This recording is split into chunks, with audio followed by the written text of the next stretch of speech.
Hi there everyone, and welcome back to my channel. My name is Donna, and today we're doing a second look, another review, another try on of the CoverGirl Outlast Extreme Wear 3-in-1 foundation. If you haven't checked out my other video where I give a review in this foundation, then click the link right up here. The reason I'm doing this second kind of review, second video, is because I feel like I want to give it another try. I've worn it a couple times. You saw in that video at the end, I had to check in. I really liked it in that second wear. My first wear, not so much. And I've only worn it one other time, and again, it was iffy. And someone commented on the other video saying, oh, how does it work with a sponge? Or they said, why did you use a primer? And I'm like, you know what? Let me do a second kind of video here. So I'm gonna do sponge on this side, and I'm gonna do a brush on this side. I just did that with the new Urban Decay Hydromaniac foundation. I'll link that up here as well in case you missed that. That's a gorgeous foundation. I've been wearing that almost every day, and I love it. And I wanna give this one like another try, but I've been kind of obsessed with that one. So that's what we're gonna do today. No primer because it's 3-in-1. It's supposed to be primer, concealer, and foundation in one. And I didn't like the way it was sitting on my nose last time, so I wanna give it another go. I'll bring the camera even closer so that you can even see it a little bit better. I'll make sure it's zoomed in and I'll move a little closer. And we're really gonna understand if this guy is worth it or not. This is it right here. I am in the shade 810 Classic Ivory. And so I'm gonna do a brush first. And like I said, I'm gonna go onto this side. I'm gonna move a little closer and I'll zoom it in too for you guys.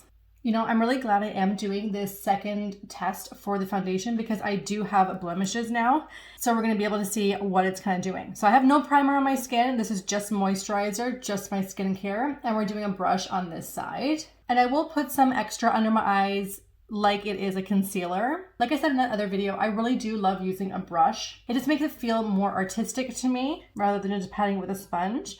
But that being said, I did use the sponge in that Urban Decay video and it gave such a nice skin-like texture. So I get the appeal of using a sponge again. It's just been so long since I've used one.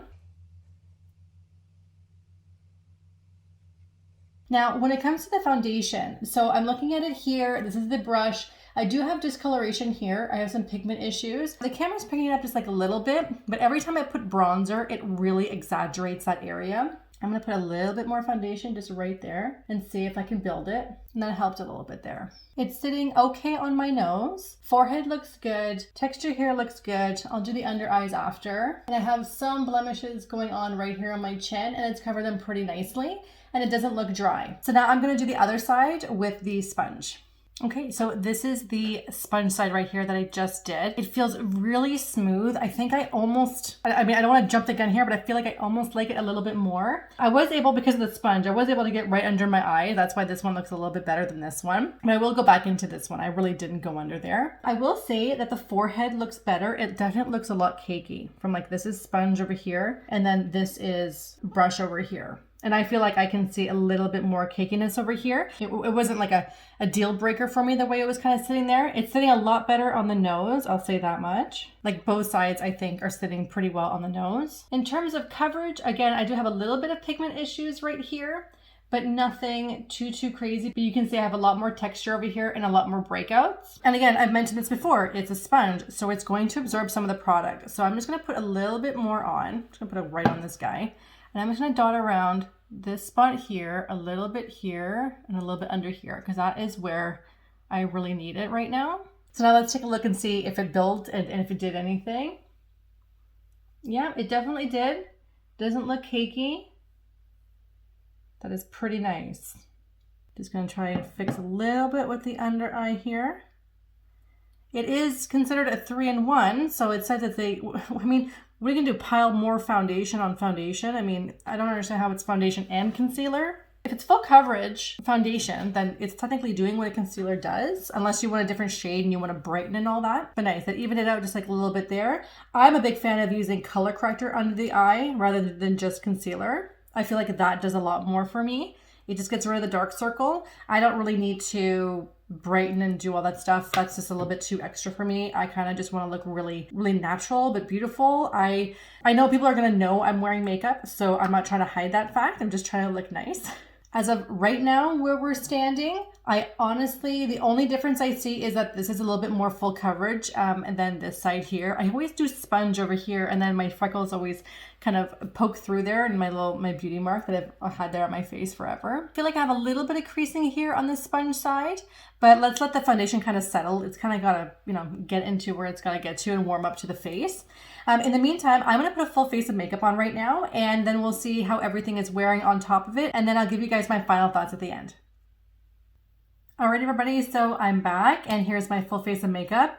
Totally did a different look than I've like ever done before, but I really like it. It's a little bit intense. I'm just going to the cottage today, but oh well.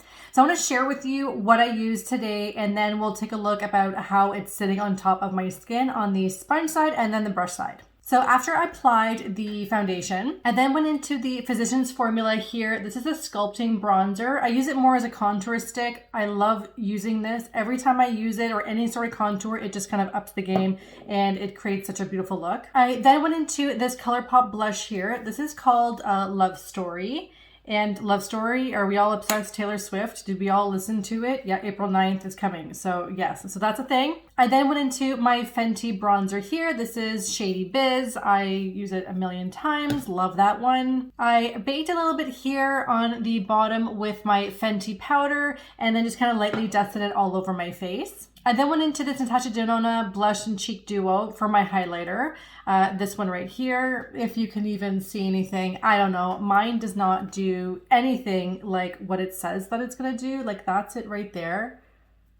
I don't know. I did it with a brush and it looked like it was putting something on, but I've seen more blinding highlighters. I don't know how I feel about this. For my lips, I did contour them with the Physicians Formula Sculpting Bronzer, and I went in with this Natasha Denona lipstick. I Need a Nude 30 NP Maria. I hadn't used this one the longest time. It's very nude, and then my eyes went kind of pink, but I did top it with this Tarte lip gloss here, the H2O gloss. This is in the shade Room Service. It's kind of like a nice purple with a nice combo on top. And then for the eyes, I went into the Ménage à Moi palette from ColourPop. And this is it right here. Really loved it. It's part of my like haul from ColourPop that I got about a month ago. I'll put the link right up here in case you didn't see it. And I hadn't touched any of those from my collection, so I wanted to kind of give it a try. So I'm going to come a little closer now so that we can kind of look at what's going on. So don't forget, this is sponge side, this is brush side. It feels like very smooth. Even I know I have a lot of powder and things on my face, but it doesn't feel heavy. It doesn't feel tacky. Can move my face. I feel fine. So I'll come closer. So again, this is brush side here. It's really nice. I can see very little texture going on here. It's not exaggerating my lines under my eyes. It's not the most hydrating under there, but it's not exaggerating them. So that's good too. I don't expect it to fill in my wrinkles, but just don't make them worse, please. And then this is the sponge side right here. I'll come a little closer and probably zoom the camera in a little bit. And like I said, I do have some active acne going on right here, but it's not exaggerating it. It covered it very well. So a little bit of a red spot in this guy right here, but that's okay. It's still sitting pretty well on my forehead. It's kind of settling a little bit in that one big line, but we all have that one big line. You know, if you're over 30, you probably do. The highlighter is sitting well on top. The bronzer, like the Sculpting bronzer, worked really well. It didn't take off the foundation, which is also something to consider because you're putting things on and you don't want to move around your foundation. And I went in with a little bit of my Blendiful here and with brushes as well. All right, guys, so that's the end. And I would say at this point, like my final thoughts, I think I am finally sold on this CoverGirl foundation. I think that in order to make this one work, you do have to be a little bit more hydrated because it doesn't say anywhere that it's super hydrating, doesn't have hyaluronic acid and all those other claims that like other foundations do. So you have to just make sure to keep that in mind. If you're oily skin, I would be really interested, leave in the comments, how is it wearing for you? Do you even have to do anything? But I think, even considering I didn't have to put a primer on, I kind of like what's going on. And I think it's, again, $13.99 Canadian. I think it's $10 US. You really can't beat that. You know what's interesting? The scent today didn't even bother me. It was very minimal. So that's also really good if you're someone who's sensitive to fragrance. So that's it from me, everybody. Thank you so much for watching this video, this take two, part 2 of this CoverGirl Outlast foundation. And you watched all the way to the end and I really appreciate it. Don't forget to like the video and subscribe if you like my content.